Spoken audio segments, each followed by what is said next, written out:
There comes a moment when the noise of the world becomes indistinguishable from your own thoughts. When you cannot tell whether the urgency you feel belongs to you or has simply been installed there by constant exposure to other people's urgency. When you cannot find, anywhere in the surface of your daily life, the signal of your own genuine orientation toward anything. This is not a crisis, though it can feel like one. It is a diagnosis. It means you have been too far outside yourself for too long. Seneca's prescription for this condition is not complex, but it requires more courage than most people expect. Recede in te ipse, retire into yourself. Withdraw. Not permanently, not dramatically, not in the manner of renunciation or escape, but deliberately and regularly, the way a navigator returns to the chart. To find out where you actually are. The word recede in Latin carries more than its English cognate suggests. It means to go back, to return, which implies that the self you are returning to is not something you create in the withdrawal but something you find there, something that was present before the noise accumulated. Seneca believes there is a governing center in each person, a place of genuine judgment, real preference, actual value, that exists beneath the social performance and the ambient anxiety. The withdrawal is how you get back to it. This is not the same as isolation. Seneca is not recommending the rejection of the world or of human connection.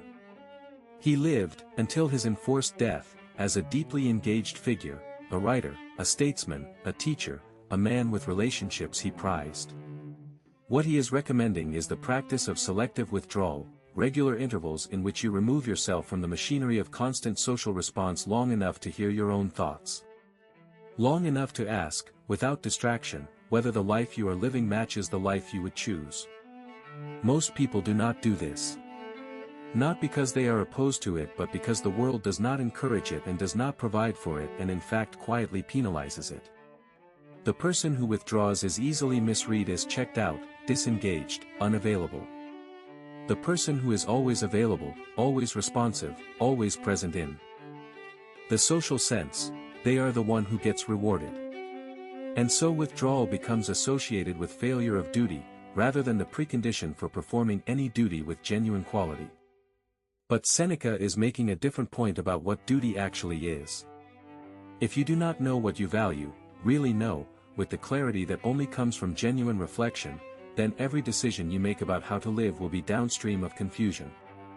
You will make choices that feel reasonable but are actually arbitrary, or worse, choices made in imitation of what those around you seem to be choosing, without any independent examination of whether those choices fit a life you have actually thought through.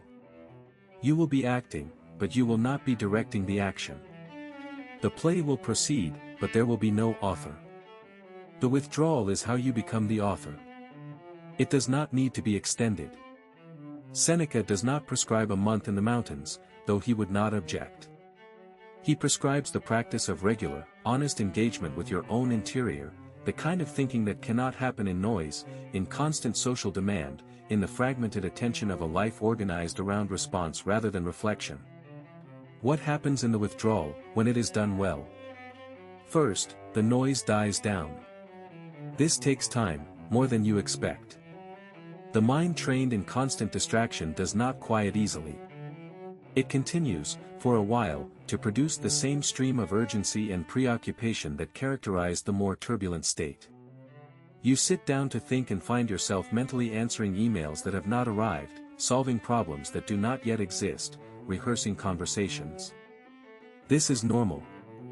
It is the residue of the habitual mode, and it passes. Then, underneath, something else begins to be audible. Not a voice exactly, but a sense of direction. Questions begin to surface that the noise was suppressing. What do you actually want your life to look like in 5 years? Not the version you would describe to someone you were trying to impress, but the version you would want if no one were watching. What are you currently tolerating that you no longer have to tolerate? What have you been avoiding that actually requires your attention? What have you been doing that you are doing only out of habit or obligation or fear? These questions do not arrive with dramatic urgency in the quiet. They arrive quietly, which is why they can only be heard in the quiet. And they are the questions whose answers actually matter, not the tactical questions of how to optimize the current configuration of your life, but the strategic ones about whether the current configuration is the right one at all. Seneca also makes an important distinction between productive solitude and mere isolation. Isolation is passive, it is being cut off from contact without having anything to do with the space that creates. Productive solitude is active. You are alone in order to think, to reflect, to examine, to write, to read, to do the interior work that cannot be done with an audience.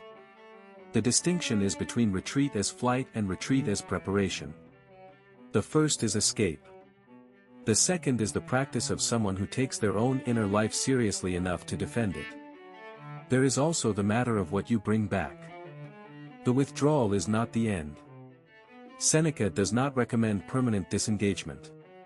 He recommends a rhythm, engagement and withdrawal, presence in the world and return to the self, in which each mode feeds the other. The engagement is richer because you know why you are there. The withdrawal is richer because you have material from the engagement to examine. The person who practices this rhythm becomes, over time, someone who moves through the world with a different quality of presence, more deliberate, more genuinely there, less scattered by every passing demand. This is the practical core of Senecan philosophy, beneath all the beautiful language about time and mortality and wisdom. It is a rhythm. It is a practice. It is the daily, unsexy, absolutely necessary work of checking in with yourself, asking what you actually think, what you actually want, what you actually believe about how to live, and then making the choices that reflect those answers rather than the choices that merely placate the noise. The noise will always be there. The question is whether you are. Recede in te ipse quantum potes. Retire into yourself as much as you can. That was episode 7 of our Seneca series, on the shortness of life. Recede in te ipse. Withdraw into yourself. Not as an act of isolation, as an act of recovery. Of return. In the final episode, Seneca brings everything together, and gives us the one instruction that contains all the others. Subscribe to StoicForge so you don't miss it. Like this video if Seneca made you think. This is StoicForge. Ancient wisdom. Modern edge.